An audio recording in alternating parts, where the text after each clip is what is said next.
అసలు నోటికి ఏది వస్తే అది చాలా గొప్పగా కృషి చేస్తున్నారు మహిళల అభ్యున్నతి కోసం. మీరు వాళ్ళ దగ్గర నుండి ఎంకరేజ్ చేస్తున్నారు, కమాన్ కమాన్ కమాన్ అంట. మీ పబ్లిసిటీ పిచ్చ కోసం మహిళా దినోత్సవం రోజు మహిళల్ని మండు టెండలో నిలబెట్టారు. నిన్న అంతర్జాతీయ మహిళా దినోత్సవం సందర్భంగా చంద్రబాబు నాయుడు గారు త్వరలోనే మహిళలకు చట్టసభలో 33% రిజర్వేషన్ రాబోతుందని, ఎమ్మెల్యేలుగా పనిచేసేందుకు సిద్ధంగా ఉండాలని పిలుపునిచ్చారు. Okay, good. 2, రాబోయే 10 ఏళ్ళు నేను చెప్పినట్టు వింటే ఆకాశమే హద్దుగా అభివృద్ధి చేస్తా. ఎన్నాళ్ళు మోసం చేస్తారు ఇట్లా చంద్రబాబు నాయుడు గారు? ఒక్కసారి మీరు చెప్పిన మాటని ఓట్లేస్తే ఈరోజు నట్టేట ముంచారు. మీరు ఎన్నికలకు ముందు చెప్పింది ఏంటి? ఆడబిడ్డ నిధి, స్త్రీశక్తి ఆడబిడ్డ నిధి కింద, స్త్రీశక్తిలో భాగంగా ఆడబిడ్డ నిధి కింద నెల 1500, ఒక్కలుంటే 1500, ఇద్దరుంటే 3000, ముగ్గురుంటే 4500, నలుగురుంటే 6000. ఎంతమంది ఆడవాళ్ళ ఇంట్లో ఉంటే అన్ని 1500 నెల 1వ తారీఖు ఇస్తా అన్నావు కదా. 21 నెలలు అయింది, ఒక్కరికన్నా ఇచ్చావా? మళ్ళీ 10 ఏళ్ళు అంట నువ్వు చెప్పినట్టు వినాలంట. 10 ఏళ్ళు నువ్వు చెప్పినట్టు వినాలంట. ఓసారి ఇంటేనే మహిళల్ని మోసం చేసావు. 2, గౌరవంగా రాజకీయాలు చేస్తున్నావు. ఎవరు నువ్వా? నువ్వు గౌరవంగా రాజకీయాలు చేస్తున్నావా? అసలు నీకు గౌరవానికి ఏమన్నా సూట్ అవుతుందా? నువ్వు చేసే అన్ని చండాలపు రాజకీయాలు, మహిళలను అడ్డం పెట్టుకుని నువ్వు చేసినటువంటి నీచ రాజకీయాలు, M6 ఫార్ములాతో నువ్వు చేసిన రాజకీయాలు.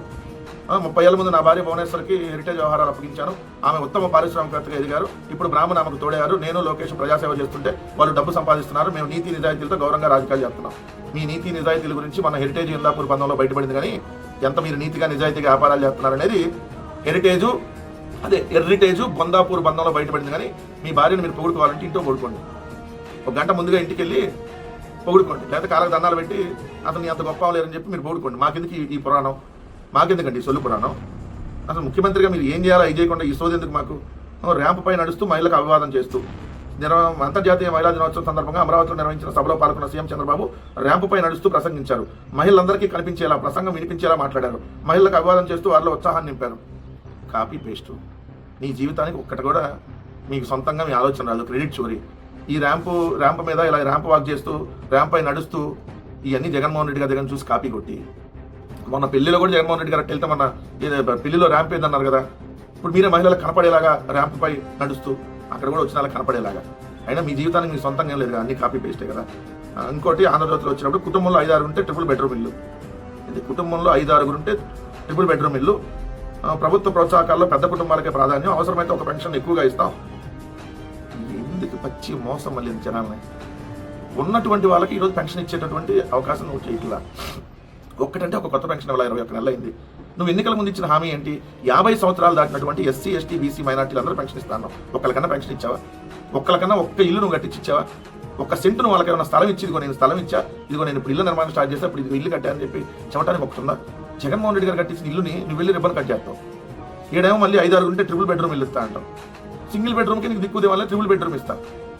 ఇక్కడ చూడండి, అవసరమైతే పెన్షన్ ఎక్కువగా ఇస్తా అంట. ఉన్నాయి తీసేకుంటే చాలరా బాబు, ఉన్నాయి తీసేకుంటే చాలా చంద్రబాబు నాయుడు గారు. ఇంట్లో 10 మంది ఉంటే 60 కేజీలు బియ్యం. ఈ ఏడాది 5 లక్షల మంది పారిశ్రామికవేత్తలు తయారు చేస్తా. 5 లక్షల మంది అంట. అసలు నోటికి ఏది వస్తే అది. మొన్నే 1 లక్ష మంది పారిశ్రామికవేత్తలు అంటావు, ఇప్పుడే 5 లక్షల మంది అంటావు. ఒక పక్క 20 లక్షల ఉద్యోగాలు అంటావు. ఒక్కటంటే అప్పుడు ఇచ్చింది లేదు, ఉన్న ఉద్యోగాలు పోవటం తప్ప. ఇప్పుడు నేను మిత్రుడు పవన్ కళ్యాణ్, ప్రధాని మోడీ మహిళల అభ్యున్నతి కోసం కృషి చేస్తున్నానంట. అవునవును, చాలా గొప్పగా కృషి చేస్తున్నారు మహిళల అభ్యున్నతి గురించి. మీరు మహిళల అభ్యున్నతి గురించి అరవ శ్రీధరు, ఏదైతే దొండకాయ కిరణ్ రాయలు, అదేవిధంగా చూస్తే కోనేటి ఆది మనం ఎమ్మెల్యే, కోన రవికుమార్ ఎమ్మెల్యే, నజీరు చాలా గొప్పగా కృషి చేస్తున్నారు మహిళల అభ్యున్నతి కోసం. మీరు వాళ్ళ దగ్గర నుండి ఎంకరేజ్ చేస్తున్నారు, కమాన్ కమాన్ కమాన్ అంట. చెప్పడానికి కొద్దిగానే ఉండాలి చంద్రబాబు నాయుడు గారు. మీకు సమాజం పిల్లలతో కలకల్లాడాలి, అందుకని ఒకరికి 3-4 కనాలి. ముందు మీ ఇంటి దగ్గర స్టార్ట్ చేయమని చెప్పాను కదా. మండు టెండలో మహిళల ఇబ్బందులు, ఇది అసలు వార్త. మహిళా దినోత్సవం రోజు మండు టెండలో మహిళలను ఇబ్బంది పెట్టారు చంద్రబాబు నాయుడు గారు. ఆంధ్రజ్యోతి రాసింది. దాదాపు 1.5 గంటల ఆలస్యంగా కార్యక్రమం ప్రారంభమైంది. మధ్యాహ్నం 12:40 నుంచి 2:40 వరకు కొనసాగడంతో మహిళలు ఆకలితో ఇబ్బంది పడ్డారు. ప్రత్యేక భోజన ఏర్పాట్లు లేకపోవడం, వారు వచ్చిన బస్సు వద్దకే భోజన ప్యాకెట్లు సరఫరా చేయడం కారణంగా అక్కడికి వెళ్లే వరకు వారికి భోజనం అందలేదు. వాహనాలు సభా ప్రాంగణానికి కిలోమీటర్ దూరంలో పార్క్ చేయడంతో ఎండలో నడుచుకుంటూ వెళ్లారు. మీ పబ్లిసిటీ పిచ్చ కోసం మహిళా దినోత్సవం రోజు మహిళల్ని మండు టెండలో నిలబెట్టారు. కిలోమీటర్లు నడిపించారు. ఇది కదా అసలు రాజు చెప్పాల్సింది. ఏం చేసేవాడిని అన్న అసలు దీనికి? ప్రతిరోజు ఏదో మీటింగ్, దీనికి డబ్బులు దండగ తప్ప. అదేదో పథకాలు ఇస్తే సరిపోయేది కదా. వాళ్ళ రోజు ఇక్కడ పిలిపించి నువ్వు మీటింగ్ పెట్టి మీ గురించి, మీ భువనేశ్వర్ గారి గురించి, బ్రాహ్మణ్ గారి గురించి, దేవాంశ్ గురించి ఎందుకు మాకు ఈ సొల్లు పురాణం? వీళ్ళందరూ మహిళల్ని అంతర్జాతీయ మహిళా దినోత్సవం రోజు కూడా మహిళల్ని ఇబ్బంది పెట్టినటువంటి చంద్రబాబు నాయుడు గారు. ఇది వార్త.